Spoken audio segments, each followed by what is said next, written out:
Well, here I am again. And here you are too. What a coincidence, eh?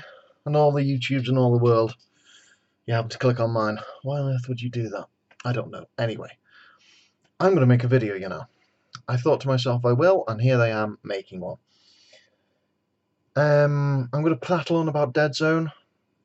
There's a beta rules out, and I wanted to give my opinion on that. So if you can summon the will to get through that part, at the end of the video you'll be treated to what I've been hobbying, what I've been doing, nonsense basically. And I think I have a fair bit of nonsense to share. But then again, when do I not have nonsense to share? Eh? Anyway, 50 seconds in or thereabouts, I think this is going quite well. So, Deadzone. Deadzone is a game. I like it. It's a good game. A skirmish game, and it's done on block movements, on squares, effectively.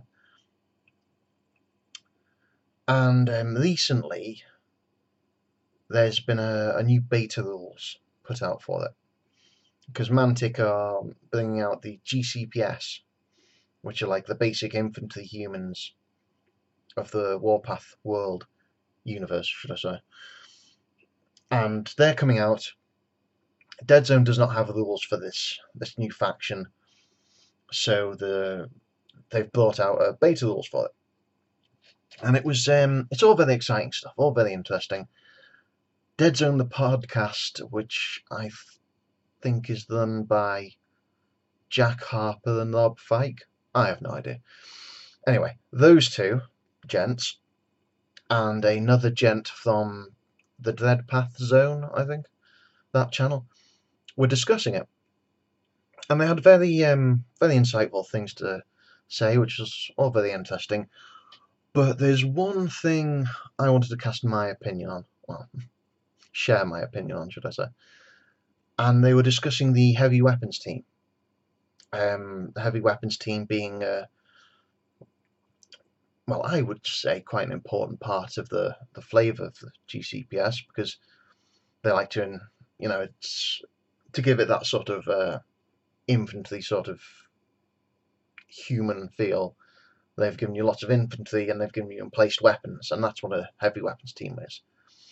It's a 60mm base, from my best knowledge it is, with two soldiers on it and a heavy weapon, should I say. And in terms of the beta rules, it is a size 3 model. It's categorized as heavy, so that effectively that just means that it's move or fire, and its movement is 1 space for the move and 2 spaces for the sprint. Now, the people in the Deadzone podcast, when they were discussing it, they said it's all very good, but it should be 1 for the move and 1 for the sprint. And I disagree with that. I think that's a really poor decision. Now, I do realise that the people on that podcast were just casting around their opinions, and you know, it's not set in stone, or you know, they're not calling up Mantic and demanding these changes. I do realise I'm simply just providing my opinion as to why that change would be a poor one. And the reason is this: it already has a drawback in the sense that it is move or fire. Adding a second drawback, that is to say, making it a slower unit, would cripple it, I think, and really make it difficult, if not unusable. No, I'm no expert, but this is, I think I'm being reasonable. The reason for this is it's a size 3 model, and in Deadzone you have a deployment zone. So that size 3 model is going to take up a lot of space in your deployment zone. I wouldn't mind betting that you will either have trouble placing it exactly where you want it, or if you do place it exactly where you want it, you'll be pushing other troops to parts of the deployment zone that isn't best for them. The other thing is, given the amount of terrain in Dead Zone, well, in my game to Dead Zone anyway, getting it about the place and then having to wait to take a shot is going to be a faff and a hassle, and it's really going to cripple its usefulness, really. The uh, the gents in the podcast were saying it should be 1-1 because they didn't just pull it out of their heads. They said it should be 1-1 because, to be fair, it's a very heavy weapon and it's being pulled around by humans. But I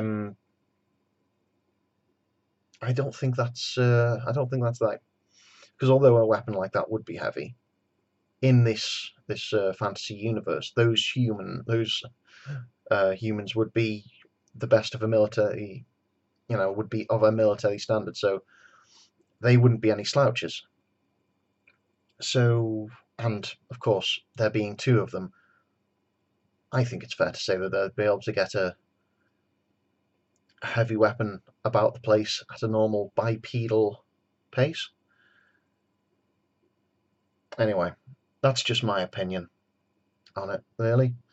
I am really looking forward to the GCPS, and I want them to be good, so maybe I'm slightly biased. But anyway, I do realise that, I'm no expert, and they weren't claiming, that this is exactly how it has to be, or claiming any authority. Just simply giving my thoughts on the matter. So, 7 minutes, my word. Well, 7 minutes 20 seconds, but heck, what's 20 seconds? I suppose I should really get on with the nonsense, really. I mean, because you've come this far. I mean, well, if you have come this far, then why wouldn't you stay for the bit of nonsense? I bought these, and you may think that's a car, James, and you'd be 100% correct. It is a car. It's from the Mantic Walking Dead game, and I think that would look rather neat on a Dead Zone board. In terms of scale for Dead Zone models, let me see. The Survivor, that mercenary, he is the size of a normal human, whereas an Enforcer is much taller because they're super soldiers, maybe, probably, I don't know. And compared to a normal human like the Survivor, it's a good size. His head just peeks over the top of it like you would in any car. And obviously the Plague and the Enforcers are much taller. But yeah, they paint up quite neat, and it certainly give that little bit of narrative to the board. I've also been painting. What else have I been painting? My Enforcers. And it's criminal it's taken me this long to get down to them, but and to be honest, I haven't really done an awful lot. Oh dear. But yes, I'm putting the greens on. Greens on the dog. You can't really see that particularly well. Oh well. And greens on these two. And I really should get down to putting a wash on him, but oh well. So I have 4 with some amount of paint on them. So that's the main blob of hobby that I've been doing, What I have been doing is Space Hulk, the Deathwing, the computer game, and that's come out for PC, and it's good. It is a good game, but it's not without its problems.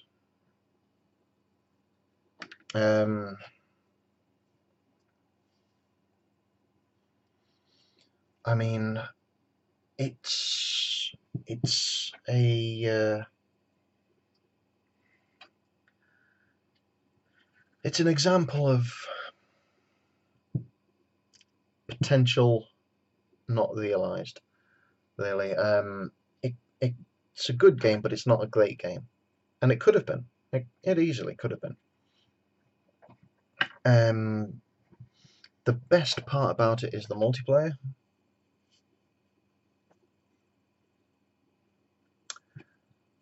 The single player isn't terrible. It's just a bit lackluster, really.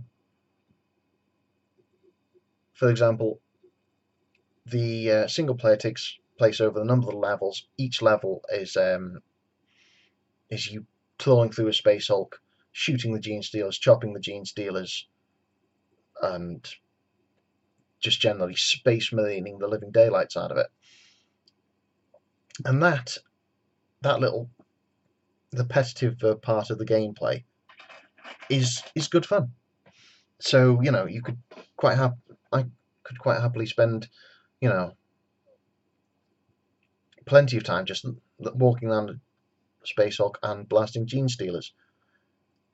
The problem is, well, the problem is that the single player doesn't really compete with the multiplayer particularly well,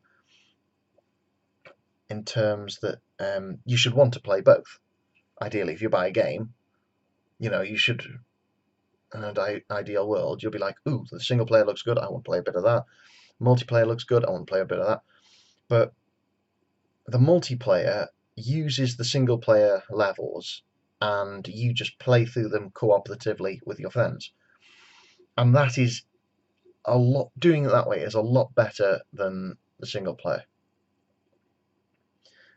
Mainly because you don't have to babysit the AI teammates you get in the single player, and also the story you get in the single player is little bits here and there, but they're only tiny chunks, and they don't really. There isn't a lot to it. I mean, it was touted that Gav Thorpe had heaps to do with this game. His name was all over it, and like I could only imagine and be bamboozled as to what input he actually had, because the story of the campaign was, well, bloody nonsense. Fitting that I should be talking about it.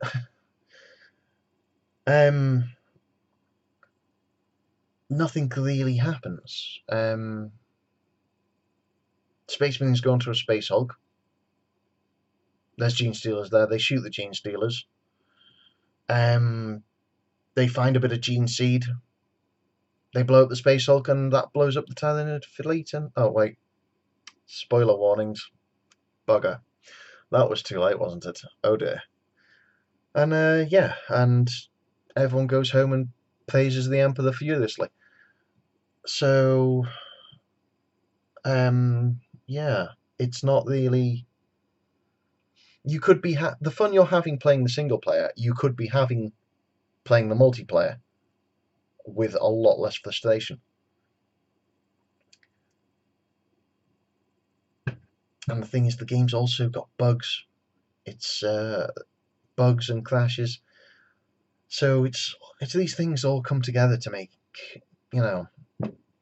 make what could be a great game just good. Anyway, I like it, but just if you're going to get it, be cautious, eh? Well. Here we are. We are doing well. It's 15 minutes, and I've got through heaps of nonsense. Heaps of it.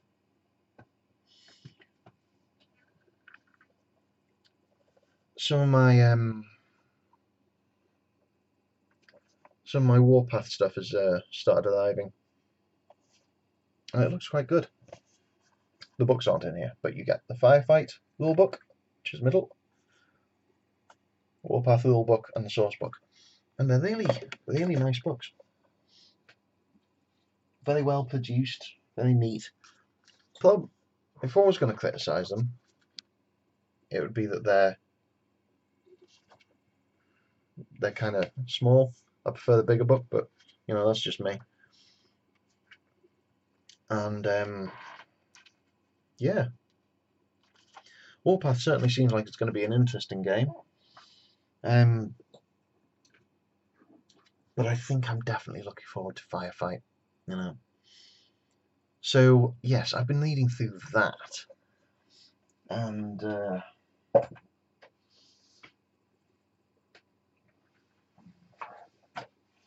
hang on a second. Technical issues. Doop doop doop doop doop. I also got this.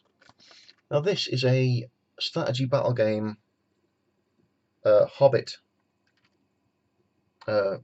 magazine made by fans, and you know what? It's really good. Oh, it's they've really put some effort into this. Fair play. You know, colour pages, nice glossy paper all the way through, and I don't know anything about the meta or anything like that, so most of it is just completely bamboozling to me. But it's good stuff. It's an interesting read. So there you go. Well, I think you've had your money's worth in terms of nonsense, you know. So I'm going to go off and do something. Look after yourselves.